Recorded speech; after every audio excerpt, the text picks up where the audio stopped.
रूस यूक्रेन जंग एक बार फिर भड़क गई है। 36 घंटे में दोनों तरफ से 1500 से अधिक ड्रोन हमले हुए हैं। रूस ने कीव समेत ओडिशा और खारकीव में हमला किए हैं, जबकि यूक्रेन ने पलटवार करते हुए मॉस्को में ड्रोन हमला किया है। जंग के बीच पुतिन चीन के दौरे पर निकलने वाले हैं।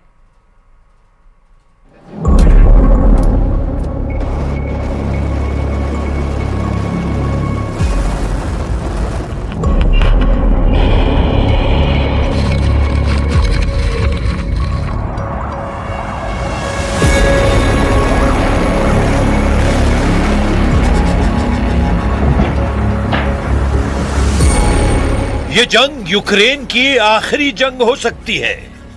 मॉस्को के खिलाफ कीव ने पूरी ताकत से हमला शुरू कर दिया है। ज़ेलेंस्की ने क्रेमलिन तक संदेश पहुंचाने के लिए सीधे मॉस्को पर हमला कर दिया है। सैकड़ों किलोमीटर अंदर घुसकर यूक्रेन की सेना अब मॉस्को में ऑयल रिफाइनरी, एयरबेस और सैन्य ठिकानों को निशाना बना रही है। यूक्रेन ने रूस के खिलाफ डीप स्ट्राइक ड्रोन वॉरफेयर शुरू कर दिया है। ज़ेलेंस्की की ड्रोन ब्रिगेड कीव से 1000 किलोमीटर दूर मॉस्को को हिलाकर रख दिया है। इन हमलों के लिए कीव लंबी दूरी लेकिन सस्ते ड्रोन का इस्तेमाल कर रहा है। ज़ेलेंस्की का इरादा साफ है, अब जंग सिर्फ यूक्रेन की जमीन पर नहीं होगी, बल्कि रूस भी सुरक्षित नहीं रहेगा। यूक्रेन के ड्रोन रूस की महंगी एयर डिफेंस और ऊर्जा सप्लाई को चुनौती दे रहा है। 36 घंटे में 1500 ड्रोन अटैक। क्या शुरू हो गया है फाइनल वॉर? मॉस्को से कीव तक आग ही आग। क्या बेकाबू हो गया है रूस यूक्रेन युद्ध? पुतिन बनाम ज़ेलेंस्की, कौन किसके टारगेट पर? मॉस्को पर मौत की बारिश। क्या टूट गया पुतिन का कवच? कीव का पलटवार या तीसरे विश्व युद्ध की आहट? 36 घंटे 1500 ड्रोन। क्या परमाणु मोड़ की तरफ बढ़ रहा है युद्ध? रूस यूक्रेन युद्ध का सबसे खतरनाक फेज शुरू हो गया है। Дистанція до цілей цього разу більш ніж 500 кілометрів. Це вагомо ще й тому, що московський регіон найбільш насичений російськими засобами ППО. Вони свій район влади бережуть найбільше. Але українські далекобійні кроки вже це долають.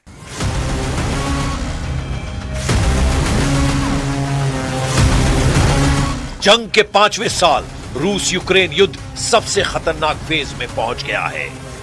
जिस दिन यूक्रेन ने रूस की रिफाइनरी, सैन्य ठिकानों को निशाना बनाया, उसी रात रूस ने कीव, खारकीव, ओडेशा और निप्रो पर सैकड़ों ड्रोन और मिसाइल दाग दिए। यानी यूक्रेन के हमलों का जवाब रूस और ज्यादा क्रूर अंदाज में देता है।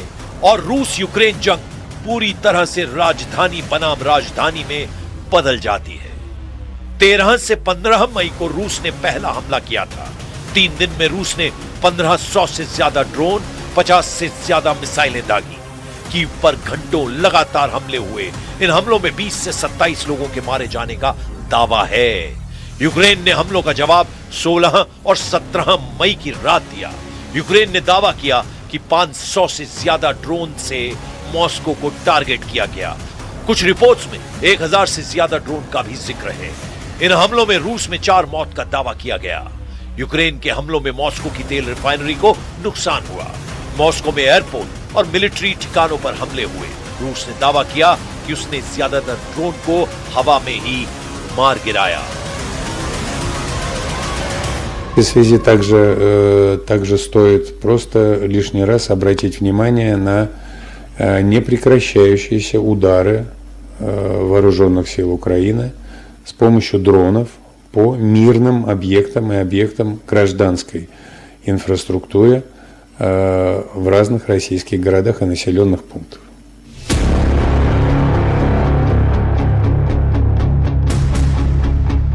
दोनों तरफ से करीब 1500 ड्रोन और मिसाइल हमलों का दावा, और नतीजा मॉस्को से लेकर कीव तक दहशत, धमाके और आग।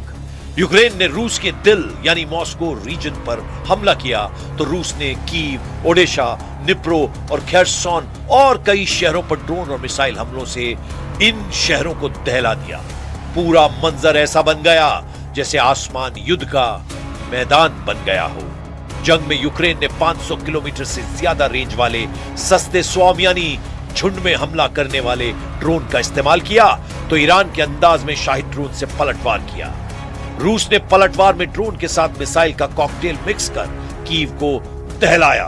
उसने KH-101 और किंजल मिसाइल का इस्तेमाल किया। यूक्रेन ने तेल रिफाइनरी और मिलिट्री जैसे सिलेक्टिव ठिकानों पर अटैक किया तो रूस ने यूक्रेन के ऊर्जा ढांचों और शहर की इमारतों को निशाना बनाया। अब सवाल सिर्फ हमले का नहीं, सवाल यह है कि आखिर यूक्रेन इतना बड़ा रिस्क क्यों ले रहा है? क्या ज़ेलेंस्की समझ चुके हैं कि अगर जंग सिर्फ यूक्रेन की जमीन पर लड़ी गई तो रूस अपनी बड़ी सेना और मिसाइल ताकत के दम पर धीरे धीरे बढ़त बना सकता है? इसलिए यूक्रेन ने जंग की रणनीति बदल दी है। अब ज़ेलेंस्की के टारगेट पर रूस की इकोनॉमी है, रूस का ऑयल नेटवर्क है, रूस की मिसाइल फैक्ट्रियां हैं और सबसे बड़ी बात, रूस के आम लोगों के मन में डर पैदा करना। यूक्रेन का मकसद रूस के लिए जंग को लंबा और महंगा बनाना है। तो क्या जंग में ज़ेलेंस्की की ये रणनीति काम करने वाली है? क्या यूक्रेन युद्ध में रूस को हाथ पीछे करने से मजबूर कर पाएगा? क्या कभी भी जंग में पुतिन यूक्रेन के सामने सरेंडर करने के बारे में सोच भी सकते हैं? रूस की पूरी युद्ध मशीन तेल और गैस के पैसे से चलती है। अगर रिफाइनरी जलती है, अगर ईंधन सप्लाई रुकती है, अगर एयरबेस असुरक्षित दिखते हैं तो सिर्फ धमाका नहीं होता बल्कि पूरी वॉर मशीन पर असर पड़ता है। और यूक्रेन का यही मकसद है। ज़ेलेंस्की चाहते हैं कि जब भी सीज फायर पर बात हो तो वो ये कह सके कि पुतिन का मकसद एकदम क्लियर है। वो यूक्रेन की इकोनॉमी पर चोट करना चाहते हैं, यूक्रेन पर साइकोलॉजिकल दबाव बनाना चाहते हैं। फिलहाल ये जंग एक चेन रिएक्शन की तरह है। पहले रूस छोटा हमला करता है, यूक्रेन बड़े हमले से जवाब देता है, तो रूस इससे भी ज्यादा बड़ी ताकत से हमला करता है। और यही वजह है कि यूक्रेन की जमीन पर जंग लड़ने की बजाय रूस के आसमान में जंग लड़ रहा है। Як я вчора і казав, росіянам треба думати про свої НПЗ, про свої нафтові об'єкти, про свої підприємства, а не про те, як зламати життя інших народів в Україні, чи в Молдові, чи в будь-якій іншій країні-сусідці.